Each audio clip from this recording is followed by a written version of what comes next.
존경하는 도민 여러분, 국주의원 의장님과 선배 동료 의원님 여러분, 안녕하십니까? 전주시 제9선거구 농산업경제위원회 선안희 의원입니다. 전라북도는 청년들이 빚의 굴레에 빠지지 않도록 전북 지역 청년들의 부채 실태 조사를 통해 청년을 구제할 방법을 찾아야 합니다. 최근 우리 지역 청년층에 대한 위험한 통계들이 발표되고 있습니다. 2020년 한국은행의 금융안정보고서에 따르면 청년층의 가계대출이 다른 연령층에 비해 빠르게 증가하고 있습니다. 전북의 현황을 들여다보면 부채의 수준이 심각해 보이지만 그 부채가 어떠한 원인인지 파악조차 어렵습니다. 한국은행의 2022년 4분기 2분기 말 기준으로 전체 가계부채는 주택담보대출, 전세자금대출, 기타 대출로 나뉘는데 여기서 유의해야 할 부분은 기타 대출의 비율입니다. 전체에서 청년층은 신용대출 등을 포함한 기타 대출이 33.8%이나 전북 현황을 보면 전체에서 기타 대출이 51%이며 이중 청년층은 41%로 전국 평균 수치보다 7%가 높습니다. 이는 자산을 형성하는 과정에 주택담보대출이나 전세자금대출의 금리 인상도 청년층을 경제적으로 어렵게 만드는 원인이겠지만 고금리 상황에서 기타 대출의 비율은 주된 원인이 생활비에 해당할 것으로 파악되기에 대출 경로와 사유에 대해서 면밀히 살펴보아야 합니다.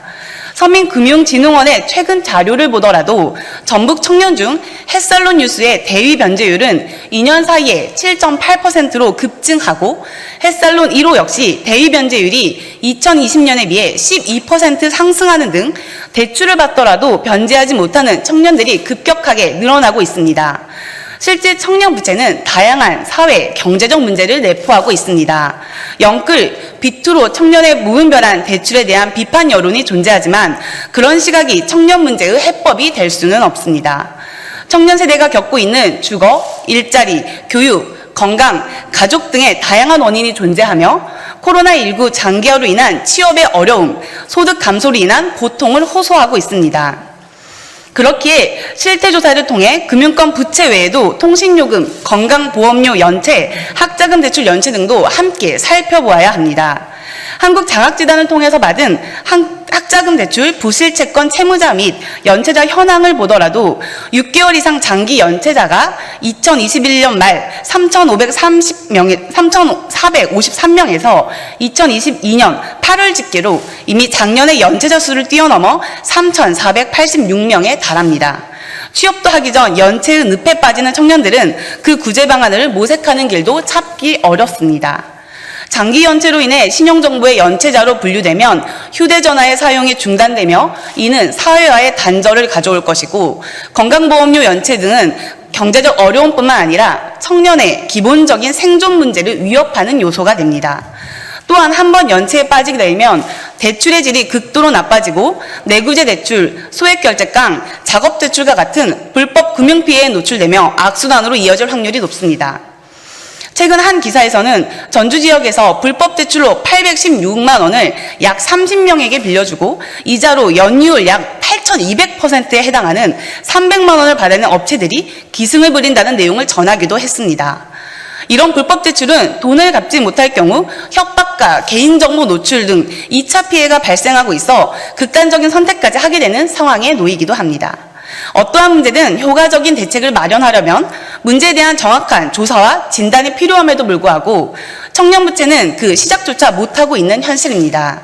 그래서 첫째로 전라북도 청년 부채에 대해 정밀 진단을 하여 조기에 개입할 수 있는 대책을 마련하기 위한 구체적인 실태 조사를 정례화할 것을 제안합니다. 두 번째로는 금융정보와 재무지식을 알려줄 수 있는 교육도 반드시 선행되어야 하며 청년 부채 상담 채널을 확대하여 악성화된 부채로 넘어가지 않도록 하는 지원체계도 필요합니다. 그래야만 경제적 통제 능력을 회복시켜 빚의 악순환에 빠지지 않고 파산이나 개인회생까지 가기 전에 대출에 대해서 적극적으로 상담받아 채무 리스크를 최소화할 수 있도록 해야 합니다. 세 번째로는 불법 사금융 조사와 고발을 위한 민생 피해 사례 구제 등을 목적으로 하는 원스톱 금융지원 시스템을 유관기관과 연계하여 구축해야 합니다. 마지막으로 경기도에서 계획 중인 기본대출 정책도 적극적으로 검토하여 전북형 기본대출을 도입해 도입해야 합니다. 1인당 500만 원을 3%가량 저리로 대출하는 기본 대출은 불법 대출로 빠지기 직전 구제할 수 있는 좋은 대안이 될 것입니다. 청년들이 기본 대출을 받기 전에 금융교육을 의무화하여 절망회피에서 탈출할 수 있도록 도와야 합니다. 이제 청년 부채 문제는 시한폭탄과로 같은 사회 문제입니다.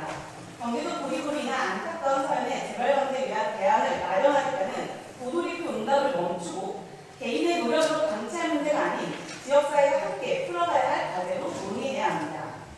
끝으로 윤석열 정부는 청년의 자산 형성을 위한 청년 내일체험 공대 예산을 대폭 삭감하고 산업단지 중소기업 재직청년 교통비 지원 사업인 청년 공익카드로 아무런 제한 없이 사업을 종료를 결정했습니다. 특히 청년 내일체험 공대는 비서울 지역 가입자가 65%가 될 정도로 지역 청년의 목돈 마련을 위한 정책으로 교육화가 입증된 사업입니다. 대안 없는 청년 예산 삭감을 비판하며 정책 공백으로 인한 청년의 피해와 상처를 포용할 수 있는 정책 대안이 전략도 차원에서 마련되어야 할 것입니다. 장시간 경청해 주셔서 감사합니다.